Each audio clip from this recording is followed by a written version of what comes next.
Hello, good morning. Can you see my screen? Yes, sir. Okay.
Okay. So this will be these are the name of the books, and this will be these are the name of the books and AC drives by BK Bose. I will cover this AC drive part. I will teach essentially induction machine and synchronous machine drives. So I will mostly cover this power electronics and AC drives. But there is another good book, that is Control of Electric Drives by W. Leonhard from the Norosa Publications. That is also a very good book. But this is slightly advanced, so you may not really go through that because this is the first course in drives, and the other part is quite involved. You have to go deep into the subject and at least to understand the models, controls, reference frames, and etc. So let us start our discussion today. And today's discussion, first let me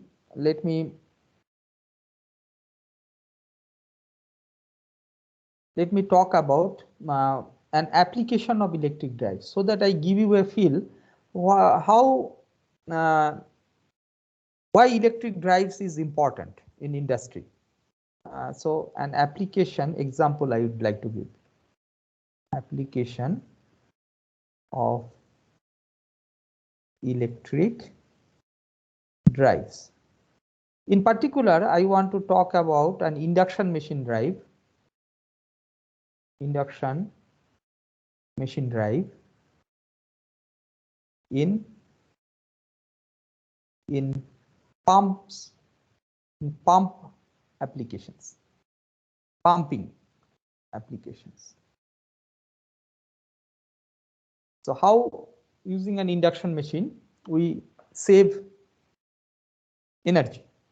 We save energy when we use a variable frequency drive. This word will be coming again and again. VFD. What does it mean? It means variable frequency drive. VFD will be using this word, implying mostly induction machine drive. It can also mean synchronous machine drive, but in industry, mostly induction machine is a preferred choice. I told you the reason.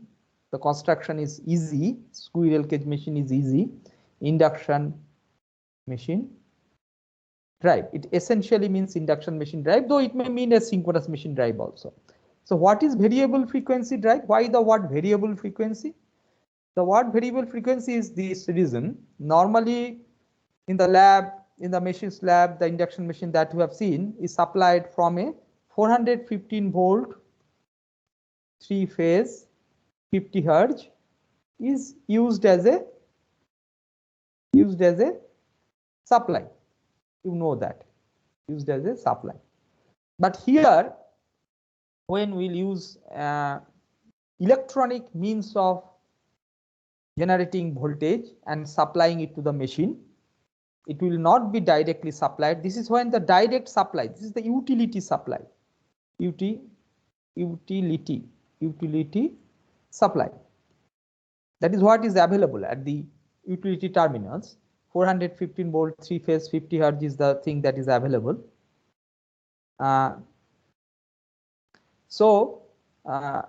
Utility supply.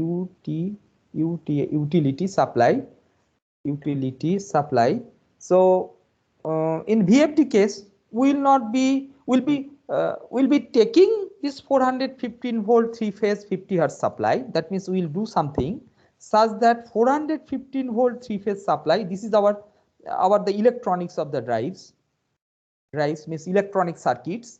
So that drive will be converting into a different level of voltage and different level of frequency. So from 415 volt 3-phase 50 Hz supply, for example, we may sometimes generate 415 volt by 2, that will be the magnitude of the sinusoidal voltage or the RMS value of the sinusoidal voltage, 3-phase, still 3-phase, and instead of 50 Hz, we will generate 25 Hz. Okay, so this kind of, and accordingly, as per our need, we will be varying this supply voltage, and that will go to the machine. The induction machine will be supplied by that kind of variable voltage, variable frequency supply. So this variable frequency is such a striking thing. That's why we say that it is a variable frequency drive. In essence, we mean that it is a variable voltage, variable frequency drive, right? So its input is a constant voltage, constant frequency, but the output of the drive system is a 415 volt by 2, 3-phase 50, not divided by 2, no, it's not general, a variable voltage and a variable frequency output that will essentially go to the machine terminal. Now, by the moment I have said these numbers, given these numbers example, these are not always, you may notice that I am doing a trick. What is the trick I am doing? I am not only changing the voltage, I am changing simultaneously the frequency as well, right? You can see that. And why do I do that? By this time, you should have an understanding why I am doing it. I am doing it to maintain the flux of the machine, which is very, very important. The torque is a product of flux and current, but when I want to adjust the torque, my only parameter that I will be using to adjust the torque is the current in the machine. I don't have the choice of changing the flux in the machine. You may ask why, and you must know by this time that it is due to the issue of saturation. I should operate the machine at the maximum flux level possible. Because why maximum flux level? Because if torque is a product of flux and current, if the flux level is maximum, then correspondingly for a given torque, the current level will be minimum. So that sense I am optimizing it. I am operating the machine at the maximum possible flux level. I should not underflux the machine, because underfluxing the machine implies that the current level has to be increased in order to maintain the torque. So once you have chosen the flux level based on the material characteristics of the magnetic materials characteristics, at what level the flux saturates. So you, from that perspective, when you have chosen the flux level of the machine, you will be adjusting the torque as per the application requirement. Sometimes it may have to have a higher torque Sometimes it may have to have a lower torque, or it may have to dynamically go from one speed to another speed. Then you require additional torque from one steady state operating point. So for all those reasons, you have to have that. So, but flux should not be changing in the process. So in the process, flux should not be changing implies that you have to adjust both voltage and frequency together. If you just change the voltage but don't change the frequency, suppose you would have given 415 volt by 2 3-phase 50 hertz to the machine, then you would have underfluxed. You would have created a condition which you can call it underfluxing the machine. Underfluxing the machine. Why it is underfluxing? Because you should remember that simple formula for V is equal to 4.44 F, Bm is flux density, AC is the cross sectional area. Together they are the flux density phi m into peak flux phi m into number of turns per phase. So that is the formula we had learned in the second year. The second year is that the machine induced EMF V, which is very nearly equal to the terminal voltage, because we can, for simplicity, we can ignore the stator resistance, etc., and the leakage reactance, etc., and equate it to the level of induced EMF. Induced EMF expression is this, and it is very nearly equal to the supply voltage V, terminal voltage V, and then this is the per phase voltage equation, per phase. So per phase voltage equation 4.44 F into phi m into n phase. So you can see that in order to keep phi m constant, what we are supposed to do is we are supposed to operate in such a way that if I change V phase, I must also change the F simultaneously in the same proportion. So then only the phi m implies that this will imply that phi m is constant in the machine. And I explained why phi m needs to be constant at the highest level, constant not at a low level. In the beginning itself, we should decide the what must be the phi m of the machine, and that is not difficult because Bm is a magnetic materials property, and the phi m that is dependent on the cross sectional area of the core. So you know what is the phi m. So once a machine design has happened, so phi m level has got frozen. So then during the operation, when you are changing the torque, moving from one speed to another speed, etc., you cannot afford to change it. And this possibility existed earlier. It didn't exist because earlier it was the supply system. So all machines were initially designed with the concept that the supply system is 415 volt, 3-phase 50 hertz. With that level, the machine design has happened. But now we have put this electronic circuit, which is known as semiconductor circuit, with the power electronic devices that and control. That electronic circuit is generally known as the drives, electric drives. It is driving the machine. So those drives in a sense is the total stuff, just not the electronic processing part, but total part. But other things are not in our hands. So we always, in a loosely speaking, when we say drives, we just actually mean the power electronic converter and its associated control in a loose sense, because other things, machine is there, supply system is there, we have no role to play. We only are able to do something, change the system something through the power electronic converter by giving them appropriate pulses, by giving them such pulses or that will keep the flux level constant during operation.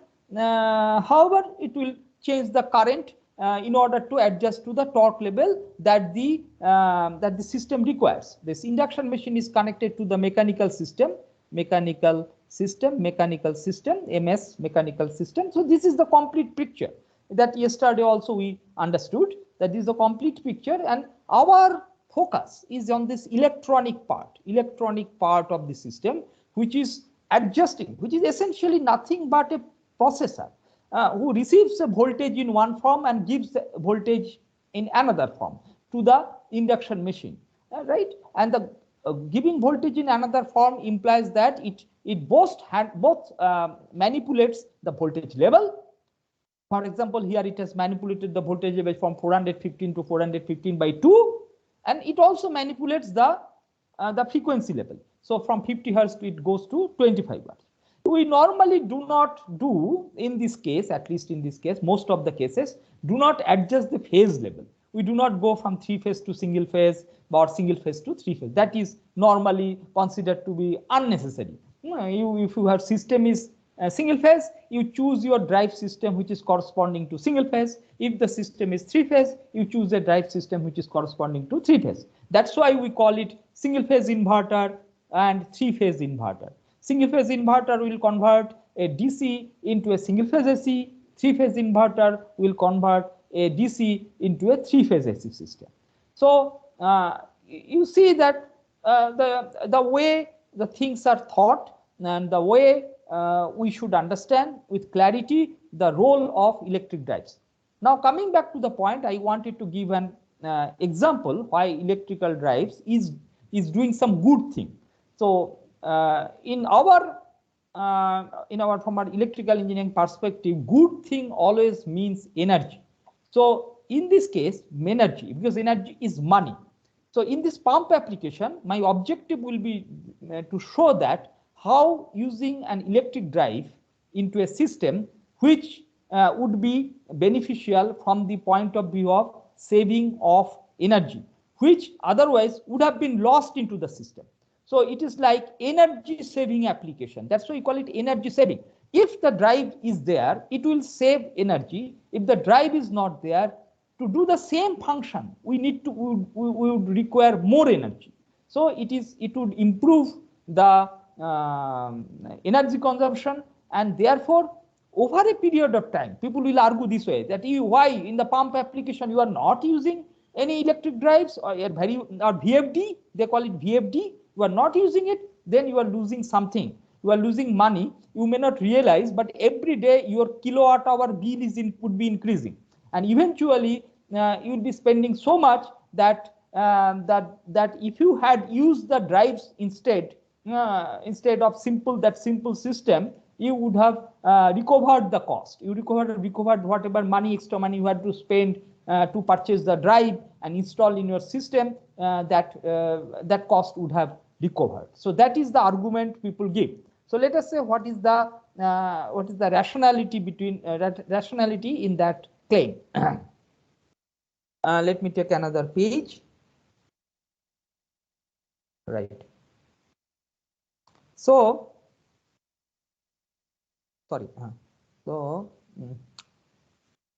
Right. So what I was saying, let me qualitatively sketch the system I'm talking about. This is some meter, that kilowatt hour meter, which measures it is not a big deal, but you know all electrical system, this is the utility. Power is going through this kilowatt meter, which will give me some reading of how much this thing has gone. Then this is a 3-phase supply. Understand that is 3-phase supply. 3 dotted lines means 3-phase supply. And in a pump application, you will be putting a motor and pump, motor and then pump. They will be fitted in the same structure. There will be a pump fitted in the. Let me draw a little bigger box.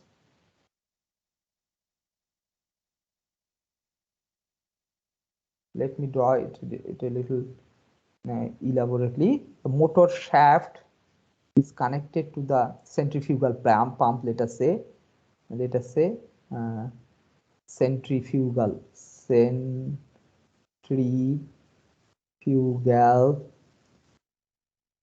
pump. Let me put the box a little bigger.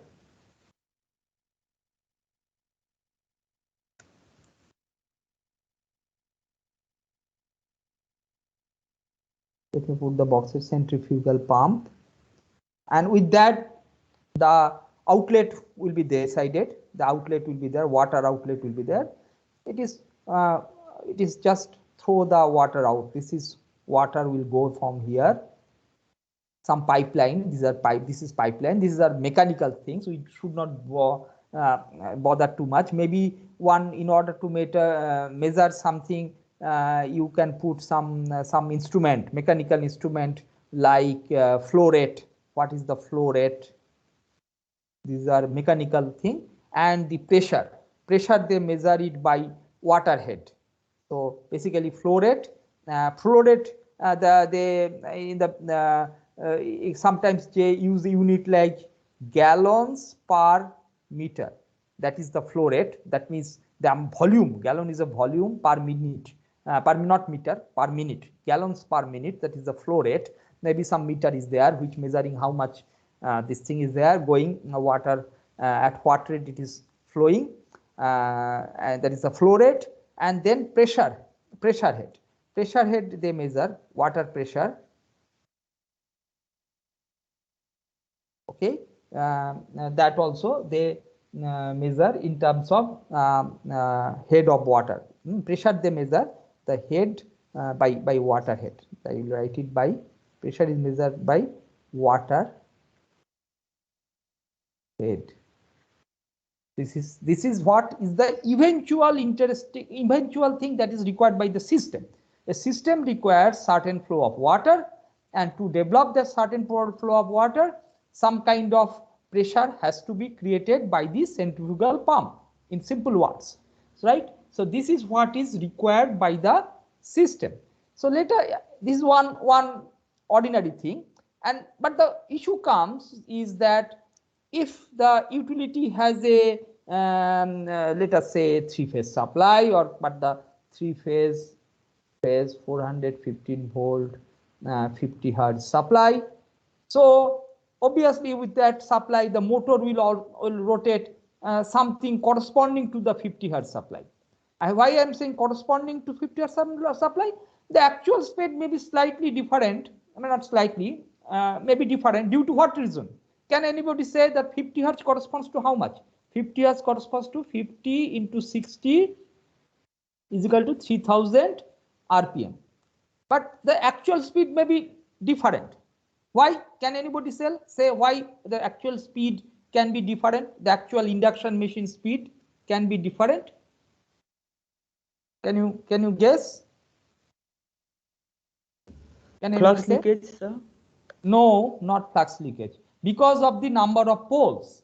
Okay, so the supply frequency to the mechanical speed is related. You might have forgotten that term comes synchronous speed. Synchronous speed is related to the number of pole pairs, right? So a 4-pole machine, 2-pole machine will rotate at 3000 RPM. 3000 RPM, close to 3000 RPM, because there is a slip. I'm not going there. I'm not going to that small adjustment due to slip. Slip also is little bit. Actually, the speed will be 1 minus s 3000 RPM. That will be the actual speed of the machine for 2-pole machine. Other machine will be happening 1 minus s into 3000. Suppose 4-pole machine will be divided by 2 by 4 RPM. So it will be running at something like 1 minus s into 1500 RPM. So, but these are all frozen things. Whether a machine is 2-pole or 4-pole is predetermined. Once it is chosen, machine is chosen or motor is chosen, induction machine is chosen, you already have decided what is the number of pole.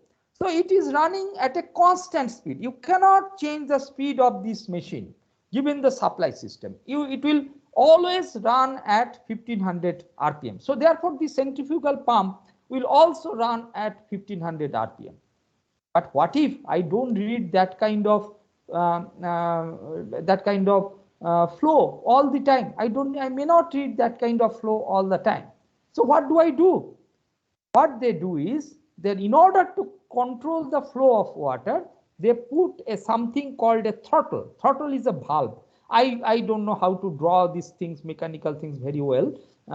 So forgive me for that. I don't know. There is some such symbol like this. They put it. So it does just to indicate a valve. You may be better than me. May have done engineering now. So some kind of, I will write throttle, THROTTLE, a valve, a valve. So a valve is put. So its job is to, kind of put a resistance to the flow of water, absorb some of the pressure that is developed, and give only the flow, block the water a little bit, and give only the flow that would be required. So the basic purpose of a throttle is to control the flow of all water, control the flow of water. So if you control the flow of water, right, you are able to control the flow of water, but the centrifugal pump is running at the speed that is dictated by this. So where is the extra pressure, the pressure that is being developed, where is it going? It is therefore getting dissipated, or the energy or the power is then dissipated in the throttle part of the circuit. Okay, because you have deliberately blocked, created a blockade in the water path, the throttle, by putting a valve. So if I want to see this in a characteristic sense, what is exactly happening, I will draw the characteristics of the pump versus the system. System means the pipe and the throttle part. That is, means pump, as if somebody is driving the pump. Let us not bring induction machine immediately. Somebody is driving the pump, and if the pump is driven, then the pump characteristics and the system characteristics with the throttle will intersect at some point, and that is the operating point with respect to the pressure and the flow. So let me put it. This is, let us say this is this side, y-axis is pressure, y-axis is pressure in terms of water head, okay, in terms of water head, and this side is flow rate in terms of gallons per minute, right? So if we see the characteristics of this, first see the characteristics of the pump. So characteristic of the pump is somewhat like, it is mostly like our DC machine, mostly flat, but slight droopingness is there. Okay, slight droop would be there, as happens in a separately excited DC machine. You can see that kind of characteristics. So it can, what it means is, irrespective of, roughly speaking, irrespective of the flow rate, it can build the pressure, water pressure. It can keep the water pressure almost nearly constant. It can keep the water pressure nearly constant. That is what it's, this thing is this. So, but what is the operating point? Operating point is decided by this pump's character. This is the characteristics of the pump, UMP. The other part is what is known as the system character. That is the pipe, that is the pipe plus throttle, all these things together. So if there is no throttle, first of all, let us say just original system characteristics, that could be this way. That could be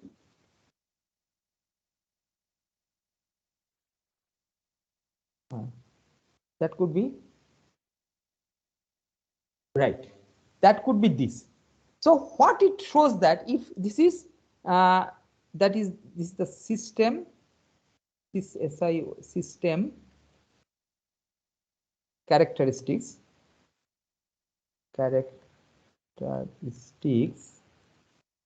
without throttle, right? So this is the pump characteristics. Pump characteristics means it's a mechanical system, water flow system, pressure head, pressure versus flow rate characteristics, and this is the characteristics of the system. So they intersect, and this will be, if there is nothing like that, it will operate. It will operate at a flow rate of this much, and at that point it will develop a pressure of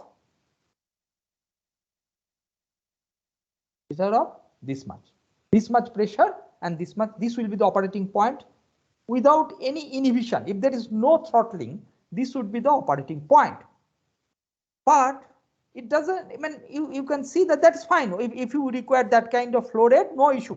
No issue. There is no, this much of pressure is required to maintain the flow, because that is what system characteristics is dictating. This is the system characteristics saying that, well, if you want this much of flow, you must develop this much of pressure. And our pump is saying, I have no problem at that speed, I will develop that pressure because my characteristics like that, and they're intersecting.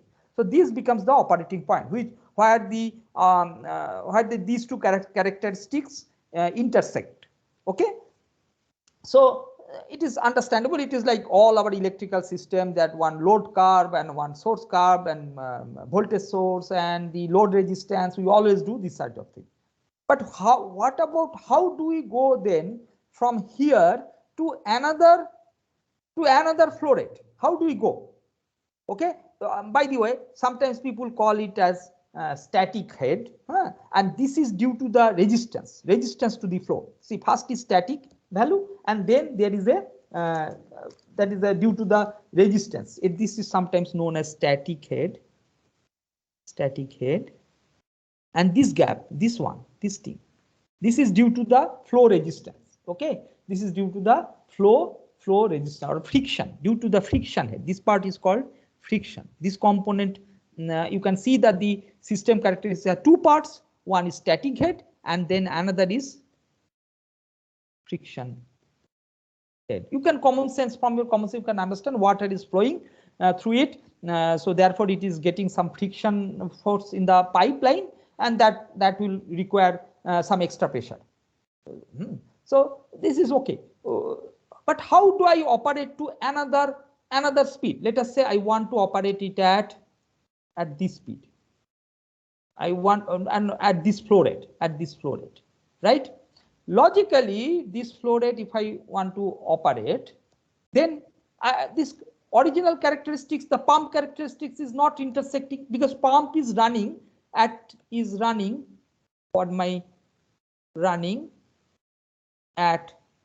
about 3000 rpm, about 3000 rpm for two-pole machine. Assuming two-pole machine, I'm just giving an example, or 1500. Let me put it a little less. I'm saying that it is running at about 1500. Understand that the slip is only slightly reducing it. It may be 1450 rpm for all practical purposes. The 50 rpm is a drop due to the slip. Okay, so don't bring that thing. Essentially, nearly is running nearly at 1500 rpm. So 1500 rpm when it is running, the pump characteristics is frozen. You cannot do anything about it. But I need to run at this. I need to get into a flow of this. So what do I do? The only way I can do is by changing the system characteristics, because pump characteristics, when it is run by a constant speed supply system, constant frequency supply system, is decided, it cannot be altered, right? So what do I have to do is I have to bring in the throttle now. So I have to throttle this flow and bring in this one. Change the system characteristics. So this is the system characteristics with throttle. System characteristics with throttle.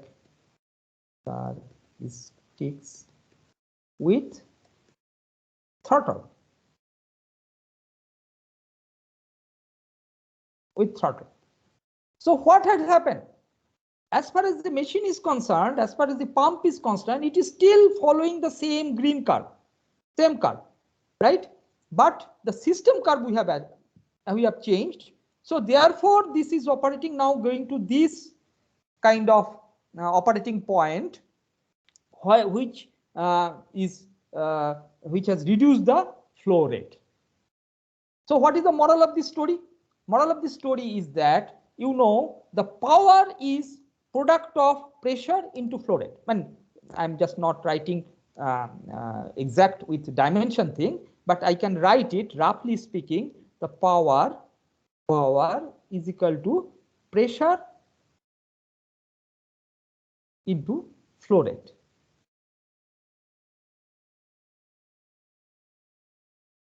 I will say proportional, or I'll say proportional to pressure into flow rate. So let us consider from that perspective, it's proportional to pressure into flow rate.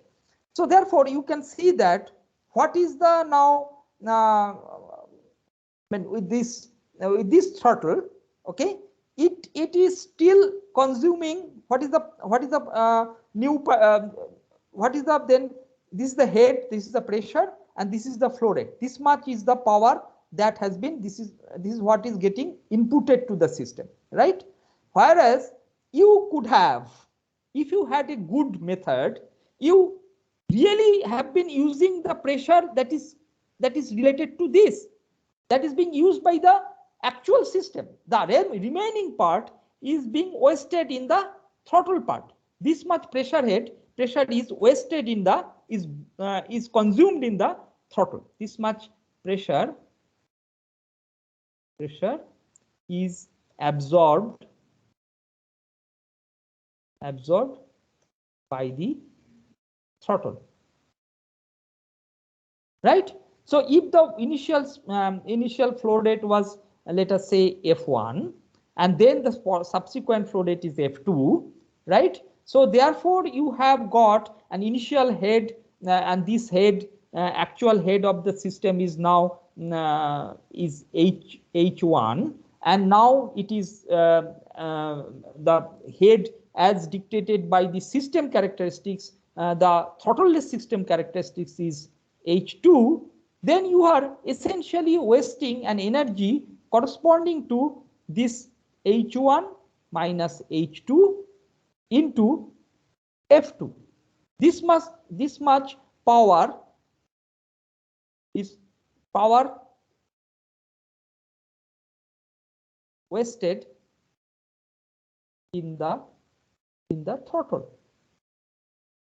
Do you get it? Do you get the point? You get the point. You actually needed, as per the original system characteristics, you actually needed only this much, needed to develop only this much of pressure. This H2 pressure would have been enough. And in order, when you are trying to maintain a flow of F2, that would have been enough. That much energy only, that much power you only required from the input, right? But the incapability of the pump to adjust to come to that operating point is compelling you to use a throttle. And while using a throttle, the actual input of power to the system is now again equal to H1. H1, you may think that it is almost constant. The pump characteristic is almost constant and flat, straight line, horizontal to the x-axis. So it is still about H1, but obviously the flow has reduced. So H1 into F2 is the power that is being given to the pump, out of which the actual flow requirement is only H2 into F2. So therefore the throttle is consuming a power of H1 minus H2 into F2. So this kind of consumption over a long period of time, power into time is energy. So energy is reflected in the kilowatt hour consumption.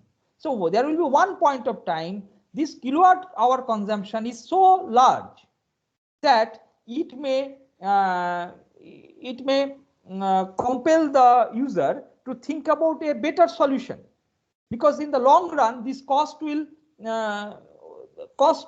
be greater than the electronic system. Electronic system here means only variable frequency drive. So electronic system, installation of an electronic system, which will not require any change in the system characteristics. By using throttle, you are changing the system characteristics. Instead of that, you can use the variable frequency drive to change the pump characteristics. That means you operate the pump with another speed characteristics curve. This is for corresponding to speed 1500 RPM. This is the pump characteristics at another RPM.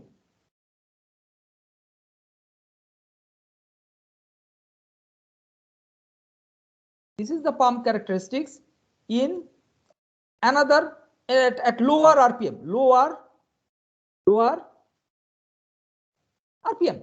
Okay, at lower RPM, if you run the pump, then its characteristics is given by the red line, and then they intersect here. Okay, and here the head level is H2. So you are not losing any energy. The pump is itself receiving an energy of H2 into F2. Proportional to that, I'm not bringing dimension here again and again. The dimension can be always just a constant, and is that constant. So so H2 into F2 represents the power now.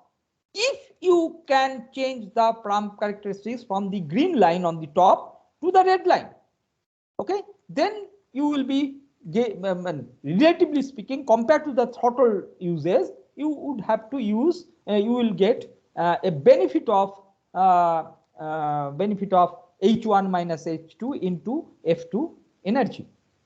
F2 power into time is energy. So for how many hours you are doing this, how many hours you are running it, will give you the recovery very easily. So we therefore need a system that can change the speed of the centrifugal pump. Centrifugal pump has to run in variable speed mode. Centrifugal pump requires a VFD, variable speed drives. So that makes the system look like this. So we'll alter the system and it will now look like this.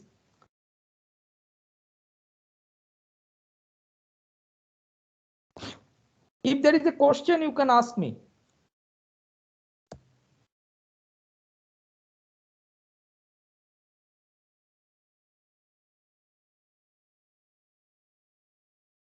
Kilowatt hour meter, that is energy meter. This is a VFD, and then this is induction motor, IM, then this shaft, then this is the pump, centrifugal C, centrifugal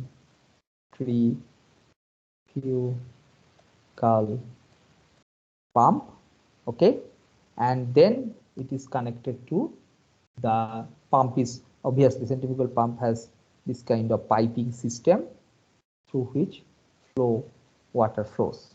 Okay, so this will be the addition.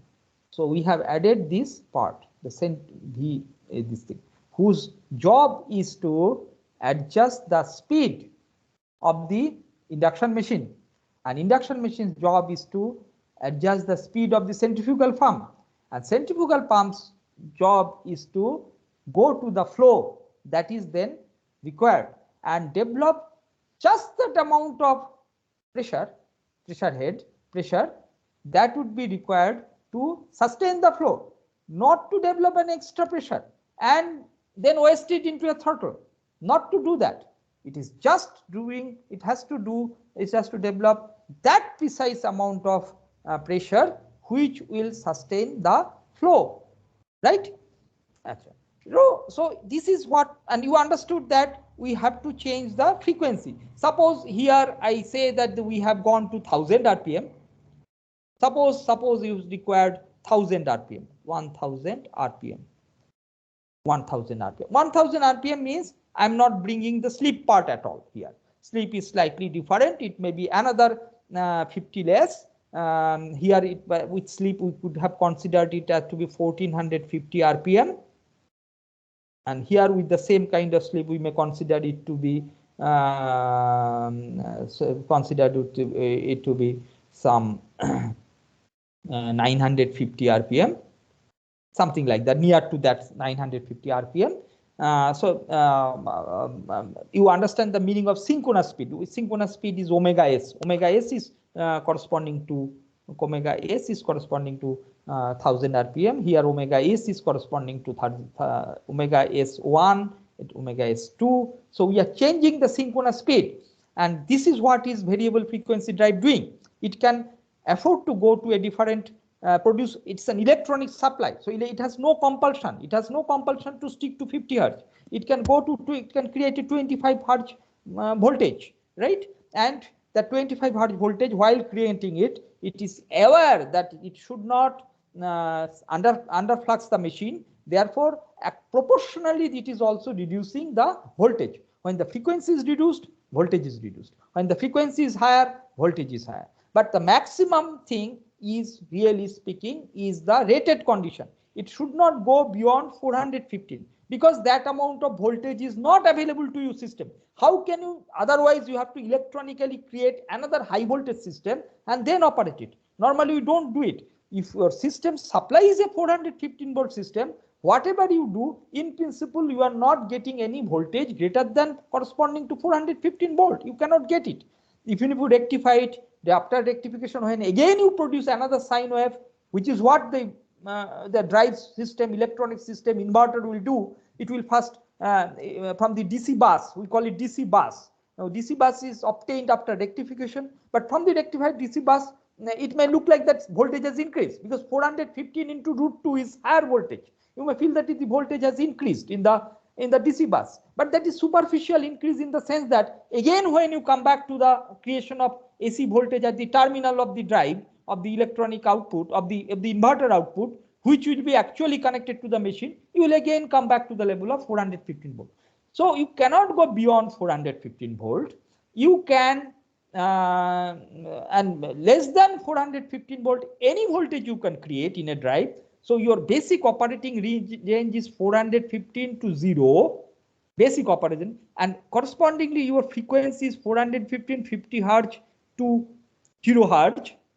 Theoretically, 0 volt and 0 hertz that you can do, and this zone, your flux level is constant. Flux is equal to constant.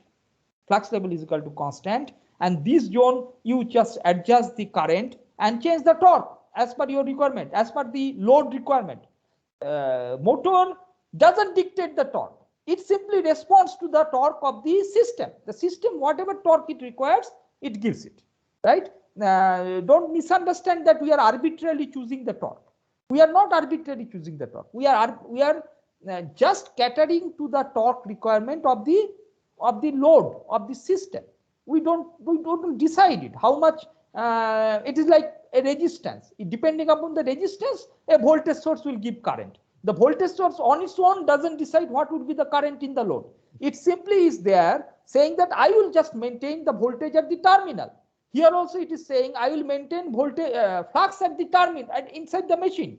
Then you require more current, take it. No issue. I will give you the more current. That is how the operating principle is. That is what the operating principle is, right? So this is the first part, that flux constant. However, there is another zone we may think of that where flux is weakened, field weakening. You have read in the DC machine also, field weakened. That means flux level we are weakening. Why we are weakening? Because this 400 volt zone has remained unchanged, because we cannot go beyond 400 volt. There we have no ability to boost it. We are just processing it to the low level. If you have 10, you can process it to 8, 7, 6, but from 10 you cannot go to 12 volt because originally that is not available, and no extra processing you are doing. You are only reducing it. It's like a buck converter. You are just bucking it. All those things are essentially buck philosophy converter. So 400 volt to you can go only reduction voltage level. You can go, but then why do we do? Why we will need to do field weakening? Because this will remain constant in the next zone.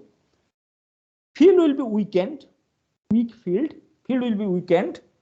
Because of this, our special need, sometimes we need to go to a frequency which is greater than 50 hertz. So we need to operate, let us say 100 hertz. But logically speaking, in order to maintain the same flux, we would have required double the voltage. We would have required 830 volt if we want to operate at 100 hertz. But nobody is giving us this 830 volt supply. Supply is frozen to 415 volt. Correspondingly, DC bus is frozen to 450 volt. So what do we have to do? We have no choice but to weaken the field. But some amount of torque will be there. And so if the application requires lower torque than the rated torque, okay, rated torque is when the flux is at the maximum value and constant value, and current is at the maximum value. So that time machine's rated current rating into machine's rated flux rating is the rated torque rating. However, if you want to operate at a lower torque but higher speed, that facility would be available because it is electronic. Electronically, I can create 100 hertz, but I will give the same voltage supply. So therefore, the flux will be weakened and the current level cannot be increased to any value to maintain adjust to the higher torque level, because current rating is decided by the machine's conductor ratings. So otherwise machine conductors will burn. So current rating wise a machine is frozen. So therefore current rating wise any inverter is also frozen. Okay, the maximum current rating. You cannot play with it, go beyond a certain rated value. You can come down to that value. So if you go to the rated value, but the field has weakened, field value has lessened. So what is the consequence? You are operating at higher speed, but you are operating at a lower torque. So this higher speed and lower torque zone is normally known as the constant power zone. This is called constant torque zone, PD constant, and this is called P constant. P constant, roughly speaking. This is roughly just to understand things in a crisp manner, essence manner. We use this type of words, that power is constant because power is equal to torque TD into omega. So torque has reduced, but omega has increased. Okay, omega is the speed, so omega has increased. Therefore, we can say that the power is roughly constant. So this is the way the induction machine will approach this thing. This induction machine will try to vary the speed and generate these pump characteristics, these rate characteristics it will try to generate. So let us see that induction machine, how does it do it? You already know, I am just trying to give you an idea. So induction machine now I am coming to induction machine characteristics. The induction machine characteristics, torque speed characteristics, if I draw this, so this is roughly speaking an induction machine torque TD versus omega characteristic. Omega means omega of the rotor. This is the speed of the rotor, and this speed is called synchronous speed, omega syn.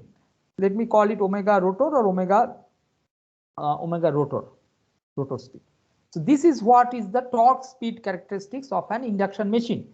This is when it is operating at, let us say, it is a 4-pole machine. So omega syn corresponds to 1500 RPM,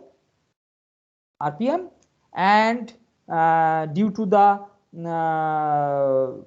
characteristics of the system, it is operating. Let me draw the characteristics of the system. It can be boiled down to this. Let me do it little. So this may be the operating characteristics without any throttle. This is without throttle, the system characteristics.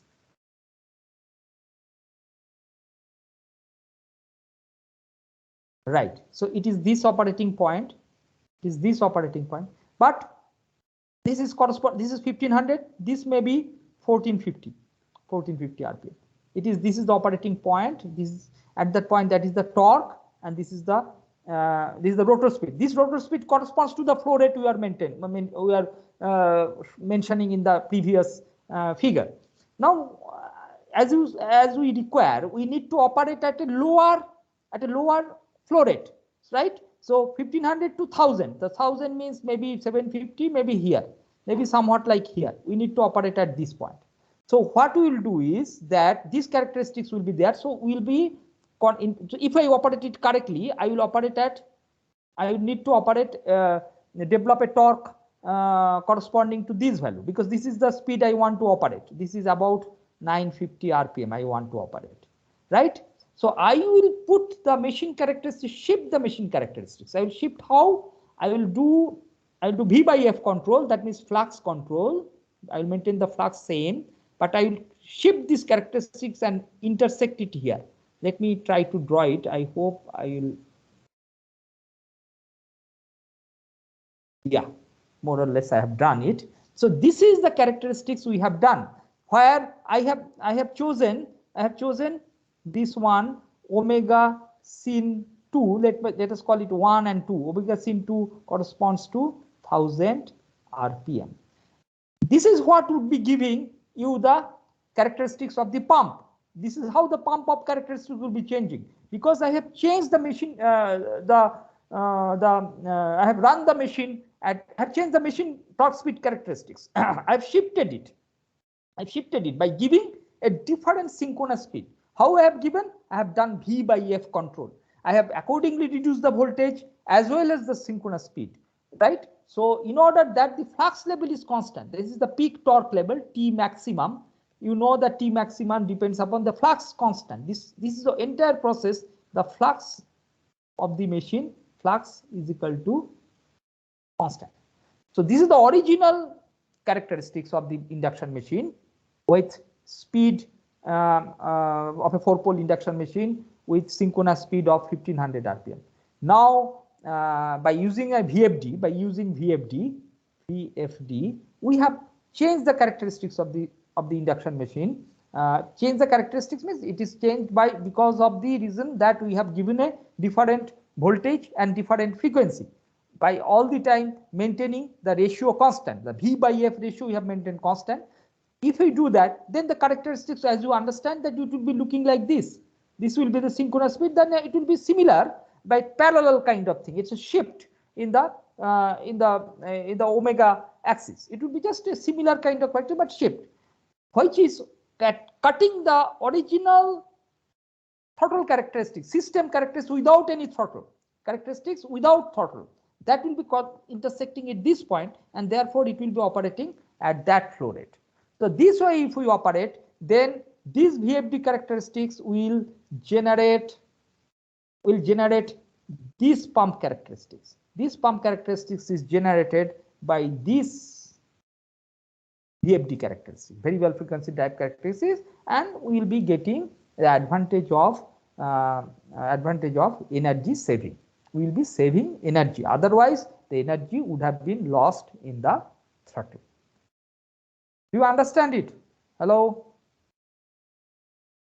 Do you understand or not clear?